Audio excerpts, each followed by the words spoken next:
Welcome to another 21 Hats Dashboard, brought to you by our sponsor, The Great Game of Business.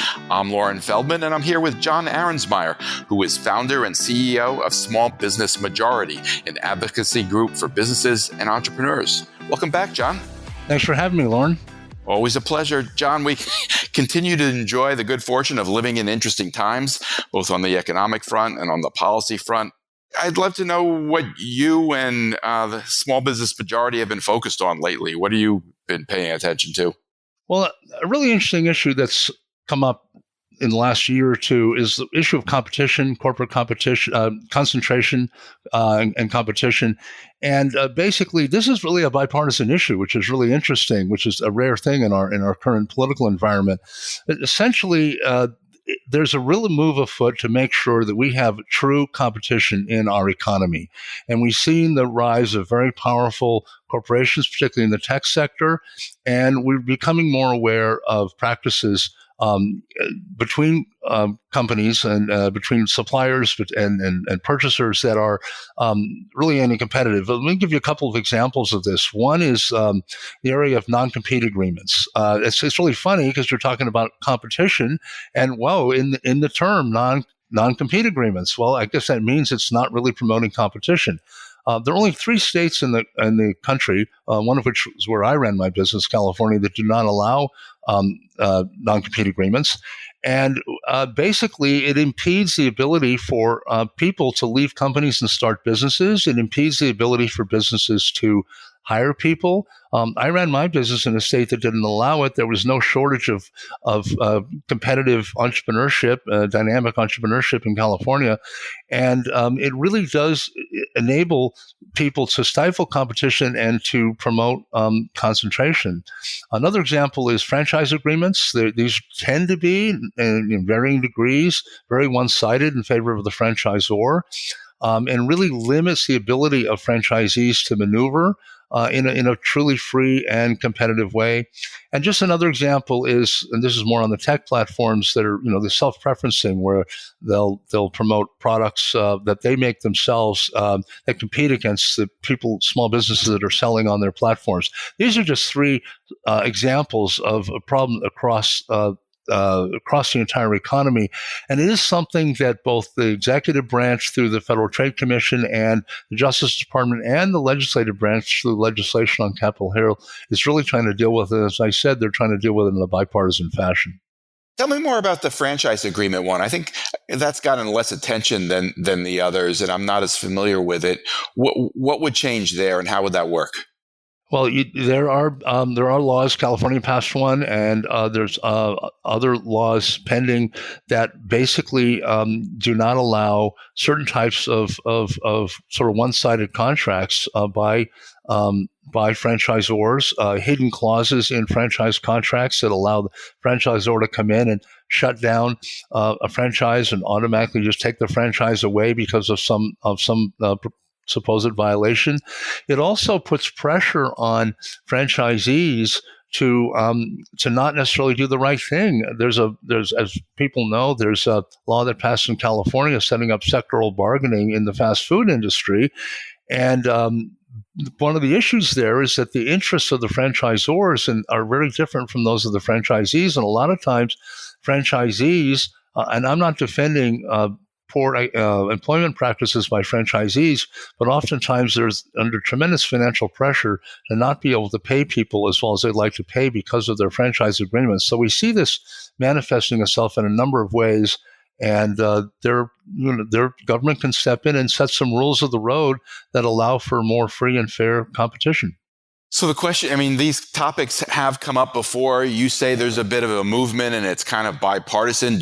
Are you optimistic that something that might actually happen with these? I am, because this is happening across the economy.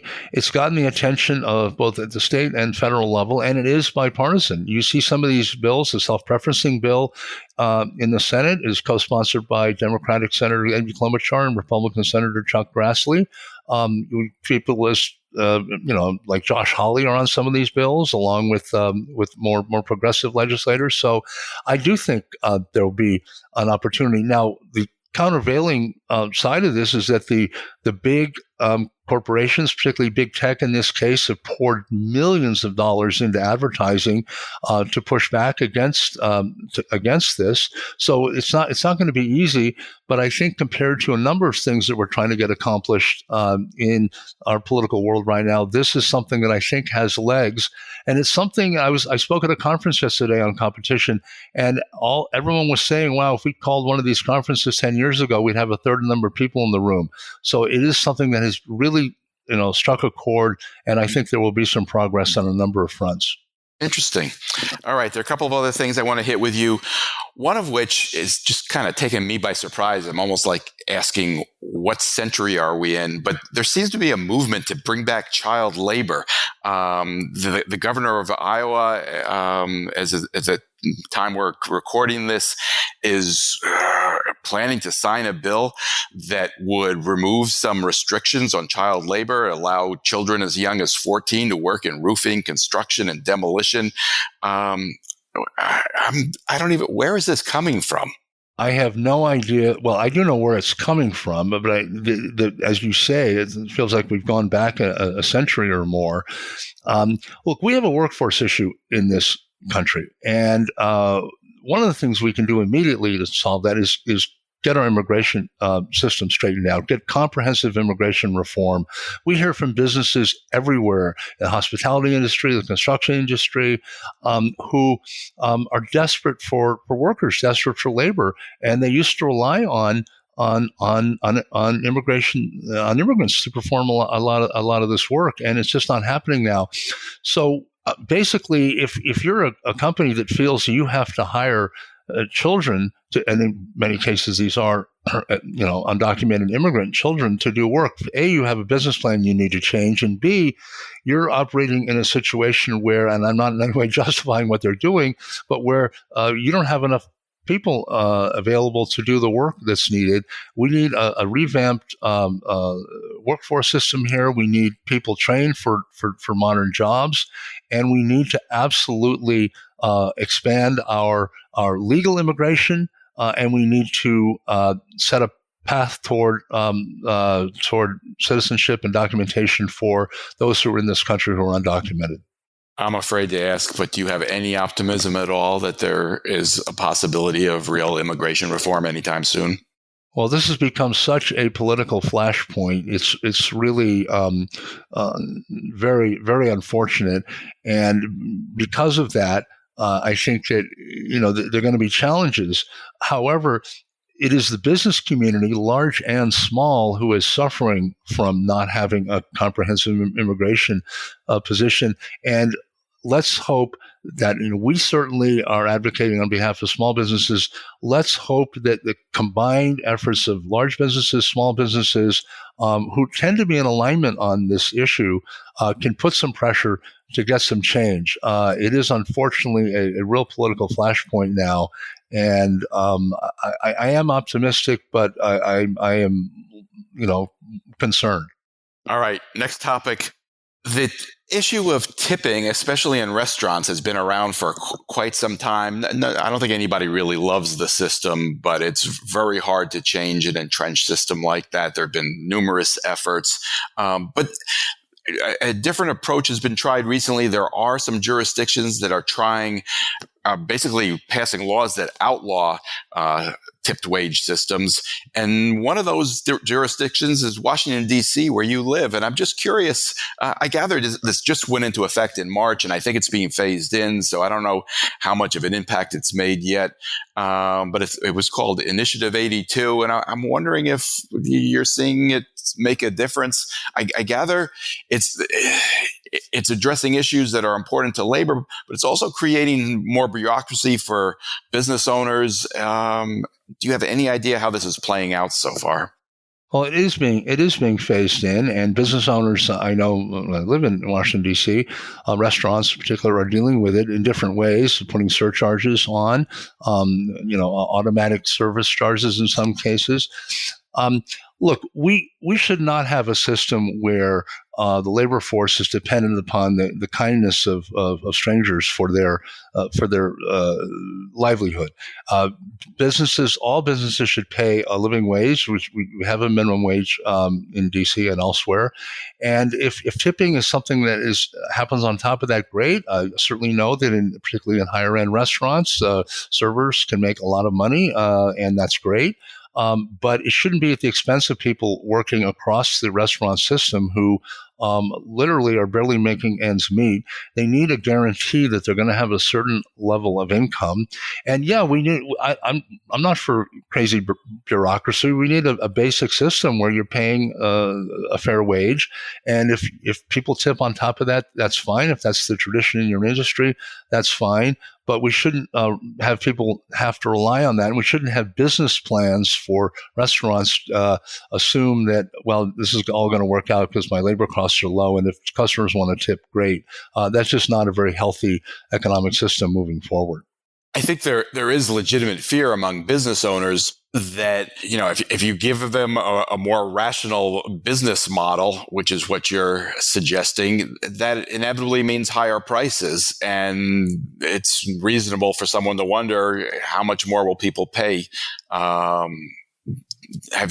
that issue starting to rise in DC, or are we not far enough into this? Look, as I said, some businesses are adding surcharges. I'm personally fine with that. I mean, businesses should charge what they need to charge in order to cover their costs, pay their employees a proper wage, and make a profit. And how that money comes in, it comes in different ways, but it shouldn't. Part of that business model should not be that your workers, particularly at restaurants and that have lower margins, that maybe not in such fancy areas, it shouldn't depend on as I said, the kindness of strangers to pay part of that. You should have a set of costs, and you should price your product accordingly.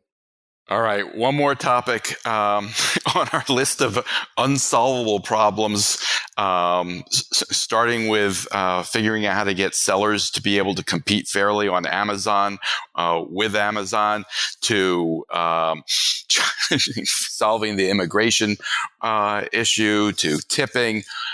Perhaps the most impossible of all is the debt ceiling issue that is looming before us. I'm no expert. I have no idea where this is going. I'm not sure you do, but I'm curious. Do you have any advice for business owners who are wondering if, this whole thing is going to blow up in a month? Or have you heard anything from the business owners that participate in your organization about what they're planning to do? Or is everybody just holding their breath? Well, it is remarkably unbelievable that we'd have a government that doesn't pay its bills, that doesn't pay for expenditures that have already been voted on by Congress. It is remarkable. Yes, we have heard from businesses; they are concerned.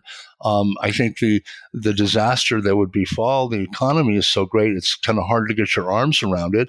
Our only advice to business owners is, no, we don't know for sure what's going to happen, and I suppose you should be careful.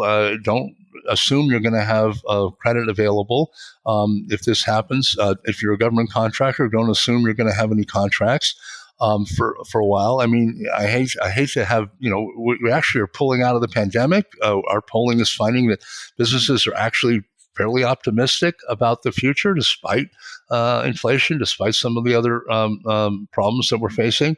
But I mean, if at this point, given this sort of nutty nature of Congress, it's hard to say that this is going to get resolved, even though it's been resolved in the past. And I guess business owners, like all of us, should be concerned and maybe being a little cautious. That caution can by itself do damage to the economy if everybody pulls back and doesn't expand or even cuts back on employees.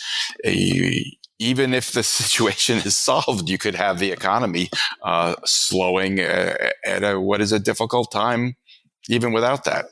You're absolutely right. I mean, everything I just said about advice to business owners and trying to be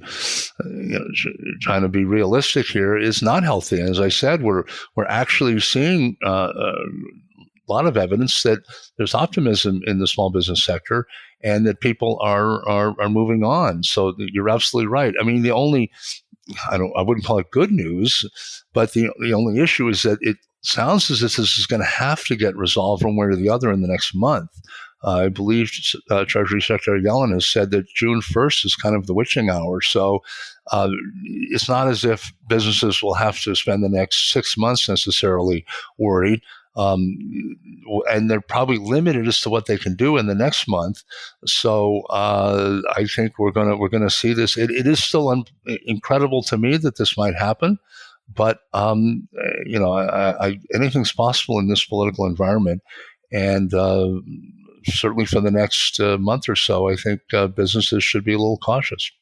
It's kind of amazing to me that I think we've been talking about the possibility of a looming recession for close to a year now. And it not only hasn't it come, I mean, we just got a jobs report that showed, very robust growth. It's almost like if we can't get this recession, we're going to create one ourselves. That is a fear, and I'm not an economist, but small businesses certainly have concerns that the interest rates keep rising. Obviously, that has choked off some credit. And at the same time, businesses have been struggling with inflation also. So if in fact this does end up reducing inflation, and we have seen some signs that inflation is easing, then that'll offset some of the credit concerns. So who knows? If they don't solve the debt ceiling problem, that would certainly solve the inflation problem, I suspect. That is an unfortunate way to solve it, but you're probably right. All right. Well, I like your optimism on the competition front. I think there are a lot of really important issues there, and that's what I'm going to take away from this conversation. We'll see what happens with everybody else. John Arensmeyer is founder and CEO of Small Business Majority. John, I really appreciate your taking the time. Well, you run a small business, you've got to be an optimist. So I'm an optimist, and thank you for having me, Loren. Of course. This episode was brought to you by The Great Game of Business, which helps businesses use an open book management system to help build healthier companies. You can learn more at greatgame.com. Thanks, John. Have a great week, everyone.